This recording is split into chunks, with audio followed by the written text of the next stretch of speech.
যি গতিত প্ৰব্ৰজন ঘটিছে সেই অসমীয়া সমাজৰ কাৰণে এক ভাবুকি স্বৰূপ। দুটা স্বতন্ত্ৰ অধ্যয়নে পাইছে যে 2040 বা 2047 চনৰ ভিতৰত অসমত অসমীয়া সংখ্যালঘু হ'ব।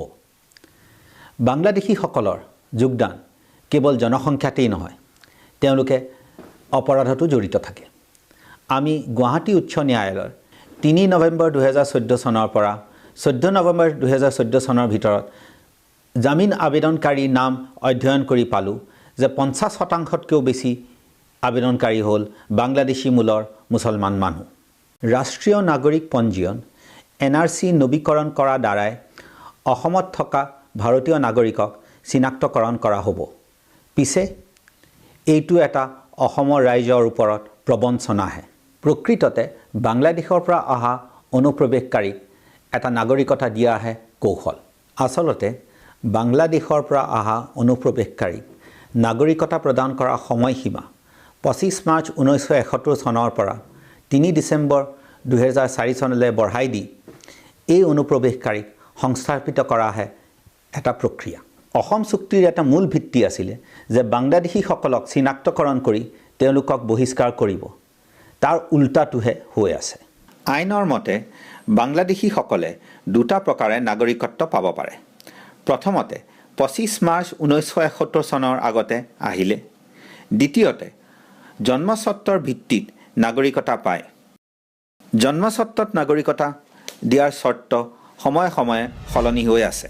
1950 চনৰ পৰা 1 জুলাই 1987 চনলৈকে জন্মস্বত্বত নাগৰিকতা পায় লাগিলে দুয়োজন মাতৃ পিতৃ বাংলাদেশী হওক বা নহওক। 1987 চনৰ পৰা 3 ডিচেম্বৰ 2004 চনলৈ জন্মস্বত্বত নাগৰিকতা পায় যদি মাতৃ পিতৃ এজন নাগৰিক হয়। 3 ডিচেম্বৰ 2004 চনৰ পাছত কিন্তু দুয়োজন মাতৃ পিতৃ নাগৰিক হ'লেহে সন্তানে জন্মস্বত্বত নাগৰিকত্ব পায়। উদাহৰণস্বৰূপে এহাল অবৈধ বিদেশী অনুপ্ৰৱেশকাৰী দম্পতী 1974 চনত অসমলৈ আহিছিলে। তেওঁলোকৰ 3 গৰাকী কন্যা সন্তান 1975, 1976 আৰু 1977 চনত জন্ম হ'ল। 3 গৰাকী কন্যাই জন্মস্বত্বত নাগৰিকতা পালে।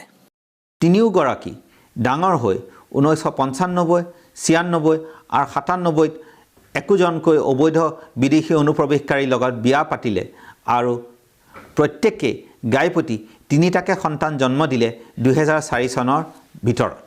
3 গৰাকী কন্যাৰ গাইপতি 3জন সন্তানেই জন্মস্বত্বত নাগৰিকতা পালে।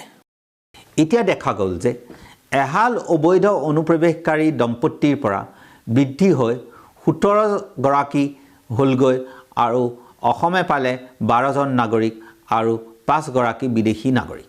আৰু এয়া অকল 2004 চনলৈকেহে। পিছে 3 ডিচেম্বৰ 2000 চনৰ পিছত আহিলে তেওঁলোকৰ কোনো এজনেও নাগৰিকত্ব নাপালেহেঁতেন। এইদৰে NRC নৱীকৰণৰ জৰিয়তে আইনৰ সুৰুঙাৰ সুবিধা লৈ 3 ডিচেম্বৰ 2004 চনলৈকে অহা প্ৰায়ভাগ অনুপ্ৰৱেশকাৰীকে নাগৰিকতা প্ৰদান কৰা হ'ব। ইয়াৰ এটা সহজ সমাধান আছে। জন্মভিত্তিত নাগৰিকতা প্ৰদান কৰাৰ চৰ্ত যে দুয়ো মাতৃ পিতৃ নাগৰিক হ'ব লাগিব 3 ডিচেম্বৰ 2004 চনৰ সময়সীমাৰ পৰিৱৰ্তে 25 মাৰ্চ 1971 চনলৈ পিছুৱাই দিব লাগে।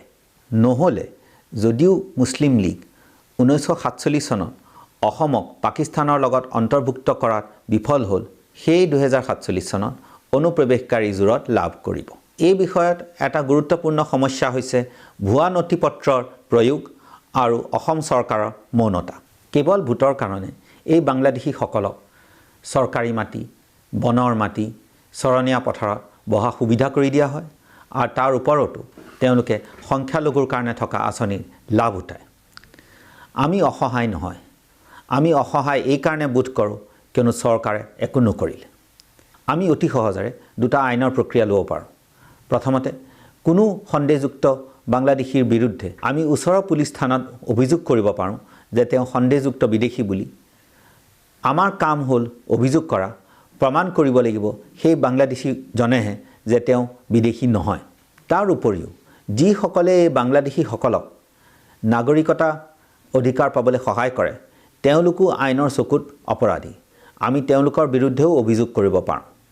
দ্বিতীয়তে, যি চৰকাৰী মাটি, বনৰ মাটি, চৰণীয়া পথাৰ বাংলাদেশীসকলে বেদখল কৰিছে, তাৰ বিৰুদ্ধেও আমি ওচৰৰ পুলিচ থানাত অভিযোগ কৰিব পাৰোঁ।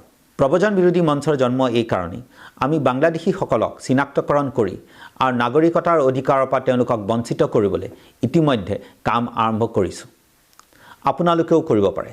এই বিষয়ত আপোনালোকক যি সহায় সহযোগিতা লাগে আমি দিবলৈ সাজু আছোঁ।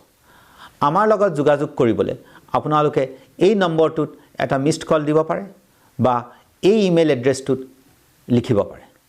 এটা মনত ৰাখিবলগীয়া কথা, স্বয়ং কেন্দ্ৰীয় চৰকাৰে 2004 চনত মানি লৈছিলে যে অসমৰ প্ৰত্যেক 5জন নিবাসীৰ এজন বাংলাদেশী হয়। সেইকাৰণে কোনো সন্দেহযুক্ত বাংলাদেশীৰ বিৰুদ্ধে অভিযোগ কৰিবলৈ সংকোচ কৰিব নালাগে। যদি অসম সুৰক্ষিত তেতিয়াহে ভাৰত সুৰক্ষিত। আমাৰ এইখিনিতে মানুহ বহুত কম, এইখিনি চৰকাৰে যদি সতৰ্ক নহয় এতিয়া আমি কেনেকৈ কি কৰিম? এদিনটো আমি বিপদত পৰিবই লাগিব। ইয়াত হয়তো ৰাতিয়ে আহি কেনে চব কাটি মাৰি হেৰি কৰি থৈ গুচি যাব। বহুত দূৰলৈকে যাওয়াৰ কাৰণে আমি প্ৰস্তুত হ'ব লাগিব কিজানি, যদি আজি আমি সচেতন নহওঁ। আমি ৰাইজখিনি একোটা হয় যুঁজিব লাগিব, তেতিয়াহে আমাৰ মাটিখিনি আমি ঘূৰাই পাম। ভৱিষ্যতে আমাৰ কেম্পৰ ব্যৱস্থা আমাৰ এতিয়াৰ পৰা ভাবা। তোমালোকে যদি এইবিলাক নকৰা, তোমালোকে যুগ, আমাৰতো এতিয়া সময় নহয়। মই কি শিক্ষা দিছোঁ, এই শিক্ষাৰ কাম লাইনে লাইনে যোৱা তোমাৰ